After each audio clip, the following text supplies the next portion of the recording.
ভাইয়া আমি না মানবিক বিভাগের স্টুডেন্ট, সায়েন্সে ছিলাম আগে, ভাই আমি কমার্সে ছিলাম আগে, এখন আসে ভাইয়া চোখে সরিষা ফুল দেখতেছি।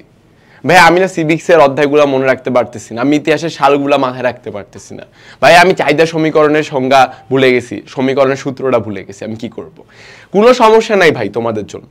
কেন? কারণ তোমরা এইচএসসি 26-এর যারা স্টুডেন্ট রয়েছে, অতি উৎসাহী এইচএসসি 26 ব্যাচ, যারা মানবিক স্টুডেন্ট রয়েছে তাদের জন্য আজকে খুবই গুরুত্বপূর্ণ একটি কথা, যাদের অনেকবার এই প্রশ্নটা এসেছে, ভাইয়া মুখস্থ করতে পারছি না, কিভাবে করতে পারি, কিভাবে প্রোডাক্টিভ ওয়েতে মুখস্থ করতে পারি, আপনি তাহলে প্রোডাক্টিভ ওয়েতে পড়ান, আমাদেরকে বলে যান, আমরা আয়ত্ত করতে পারতেছি না কেন?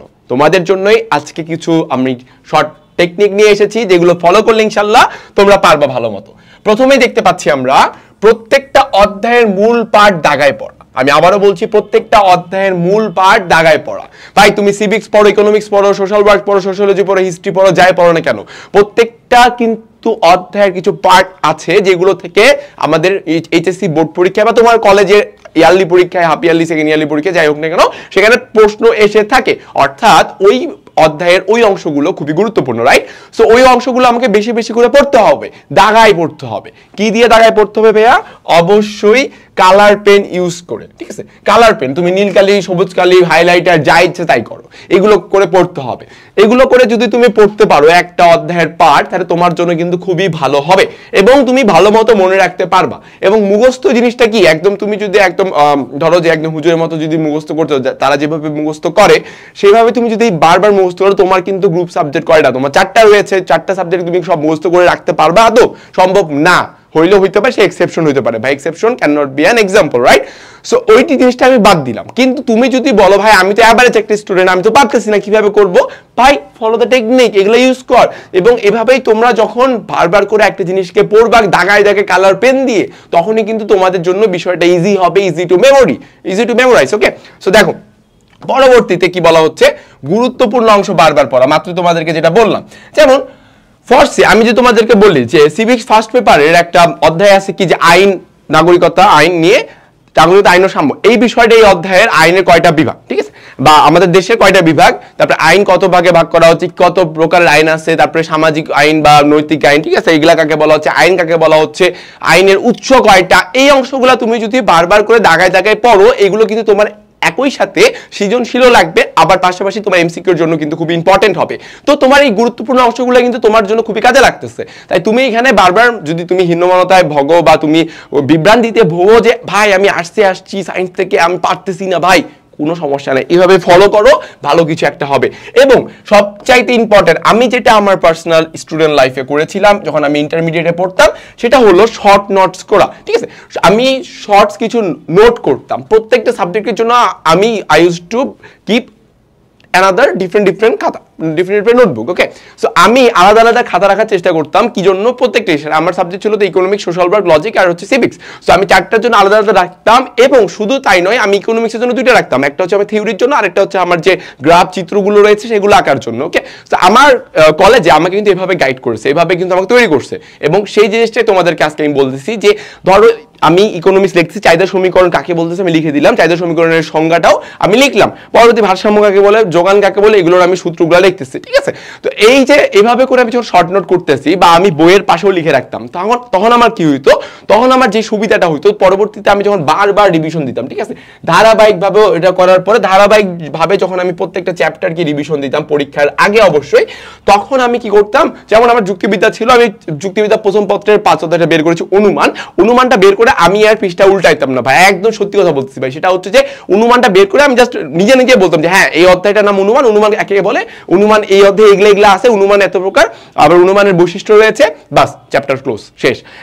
এইভাবে নিজেকে গড়ো ভাই, এইভাবে নিজেকে গড়ো। এইচএসসি 26 তোমাদের সময় আছে, এইভাবে পড়ো, ধারাবাহিকভাবে পড়ালেখাটা বজায় রাখো। একদম গা ছাড় দিও না যে ভাই আমি আসতে বলি সমস্যা নেই, পরীক্ষার আগের দিন পড়লে হয়ে যাবে, 1 মাস আগে থেকে পড়লেই পাস করবো। ভাই পাস করা তো ঠিক আছে, ওকে অল ভালো, বাট বোর্ডে তোমার A+ জিপিএ তো লাগবে, ঠিক আছে? বোর্ড কিন্তু আবার কি স্কলারশিপও দেয়, আবার স্কলারশিপ পাওয়াটা যে কোনো লাভের কথা এমন না। ইউনিভার্সিটিতে পড়বি না, পরবর্তীতে ইউনিভার্সিটিতে 4 বছর তোমার টাকা দিবে, তোমার হচ্ছে সেশন ফি দিবে, ভালো না জিনিসগুলা? তো এই জিনিসগুলো ব্যক্তিগত অভিজ্ঞতা থেকে বলতেছি। সো তোমার এই যে কথাগুলো তুমি যদি ফলো করো, তাহলে তোমার মুখস্থ বিষয়টা আর্টসের ক্ষেত্রে খুবই ইজি হবে। এখন তোমরা প্রশ্ন করতে ভাইয়া সবই তো বললেন, সবই বুঝলাম, মূল অংশ বুঝবো কই থেকে ভাই, কি থেকে বুঝবো? কোনো চিন্তার কারণ আছে বোকা? এই যে তোমাদের জন্য আমাদের এই যে course academic to admission HSC 26-এর আর্টস এর একাডেমিক টু অ্যাডমিশন, এখানে কি কি রয়েছে আমাদের? এখানে যেগুলো রয়েছে তোমরা দেখতেই পাচ্ছ, 230 plus recorded class. Can you imagine 230 plus recorded class, পাশাপাশি রয়েছে 120 প্লাস এক্সাম, নিজেকে যাচাই করার জন্য এক্সাম। ঠিক আছে, তুমি আর্টস স্টুডেন্ট, তোমাকে কেউ পাত্তা দিতেছে না ভাই, তুমি কোচিং এ যাইতেছো, হ্যাঁ সপ্তাহে 3 দিন যাচ্ছ না বা 2 দিন যাচ্ছ না, তুমি পরীক্ষা দিতে পারতেছো না, ভয় পাচ্ছ, পড়াশোনা হয় নাই, সমস্যা নাই, তুমি আমাদের কোর্সটি পারচেজ করো, তুমি ঘরে বসে সুন্দর করে নিজেকে যাচাই করার একটা সুবিধা পাচ্ছ।